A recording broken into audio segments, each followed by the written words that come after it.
Hi there, Katie with GardenGate with another smart garden tip for you today. If you're looking for a good way to organize your gardening gloves, then you'll like this simple idea from one of our readers. All you're going to need is a piece of twine and some clothespins. So I've got about 3 feet of twine here or so, and to make my life a little easier, I've added a piece of Scotch tape to each end to keep that from unraveling on me. So we're just going to take our clothespin and thread that through this little metal piece here.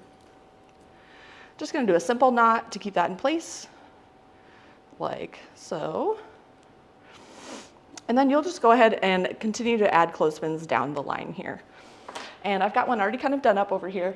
You can see how easy this is to hang up in your garage or shed. And if you have some thinner gardening gloves like this, you can go ahead and put the whole pair on one clip. Or if you've got some thicker gardening gloves like these leather ones, you might want to do 1 glove per clip. If you like this smart gardening idea, be sure to check out our tip compilation books available on GardenGateStore.com.